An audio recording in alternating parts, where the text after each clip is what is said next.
শুরুতেই সড়কে ঈদযাত্রার খবর। রাস্তার উপর এলোমেলোভাবে গাড়ি রাখায় যানজটের সৃষ্টি হচ্ছে সায়দাবাদ সহ রাজধানীর বিভিন্ন পয়েন্টে। সকাল থেকে কোনো কোনো এলাকায় দেখা দেয় যানজট, আবার কোথাও ধীর গতি। দুদিন আগেই অফিস ছুটির কারণে যাত্রীদের তেমন চাপ দেখা যায়নি আজ সায়দাবাদ এবং যাত্রাবাড়ি বাস টার্মিনালে। তবে অতিরিক্ত ভাড়া নেওয়ার অভিযোগ ছিল যাত্রীদের। সড়কে ট্রাফিক পুলিশ থাকলেও রাস্তার উপর দাঁড়িয়েই যাত্রী ওঠানামা করছেন পরিবহন শ্রমিকরা।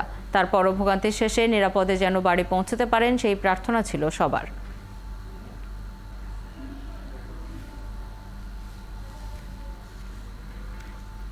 ঈদযাত্রার খবর নিয়ে মহাখালী বাস টার্মিনাল থেকে আমাদের সাথে যোগ দিচ্ছেন সহকর্মী রাশেদ আনিস।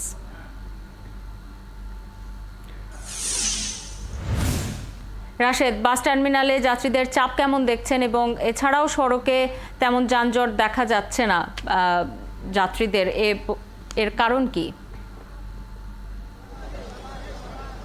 শাওন, আমি কিন্তু এখন আছি হচ্ছে গাবতলী যে বাস টার্মিনাল রয়েছে ঠিক সেই গাবতলী বাস টার্মিনালের সামনে, এবং হচ্ছিল যাত্রীদের চাপ যদি আপনি আমার পেছনে দেখেন তাহলে হয়তো একটু দেখতে পাবেন যে যাত্রীদের চাপ কিন্তু সেরকম ভাবে একেবারেই নেই বললেই চলে।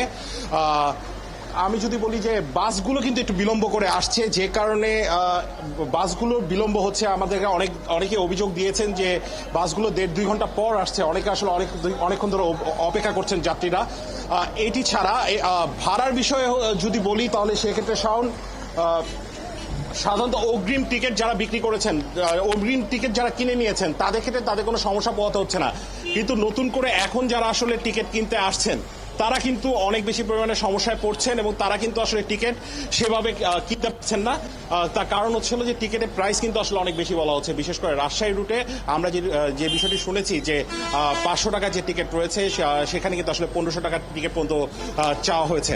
আরেকটি বিষয় যদি একটু জানিয়ে রাখি সেটি হচ্ছে রাস্তায় জ্যাম কিন্তু একেবারেই নেই। আমি আজকে সকাল 10টা থেকে যদি বলি তাহলে 10টা থেকে হচ্ছে গাবতলী ওভারব্রিজ, গাবতলী ব্রিজের সামনে এবং হচ্ছে আমিনবাজার ব্রিজের সামনে ছিলাম, এবং আমি যেটি দেখেছি যে রাস্তায় আসলে যানবাহনের চাপ সেরকম নেই, জ্যাম কিন্তু হচ্ছে না। প্রশাসনে যারা ছিলেন, যারা ট্রাফিক ছিলেন, যারা সার্জেন্ট ছিলেন তারা কিন্তু আসলে নিরলস পরিশ্রম করছেন।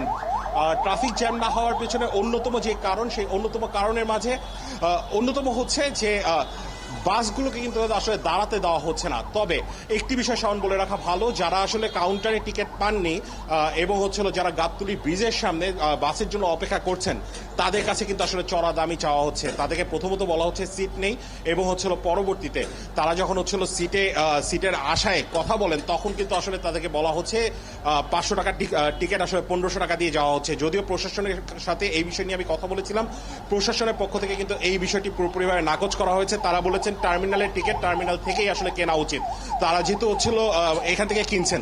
এবং পরবর্তীতে আমি অনেককেই দেখেছি যে আসলে ট্রাকে করে, কম ভাড়ায় ট্রাকে করে জনপ্রতি 400 টাকা করে, যেখানে ভাড়া হচ্ছিল বাসে 500 টাকা টিকিট, 400 টাকা করে আসলে ট্রাকে করে তারা বিকল্প পথ হিসেবে ঈদে বাড়ি ফিরছেন। আপনি খবর রাখতে থাকুন রাশেদ, পরবর্তী সংবাদ সংযোগে ফিরবো নিশ্চয়ই আপনার কাছে আবারও।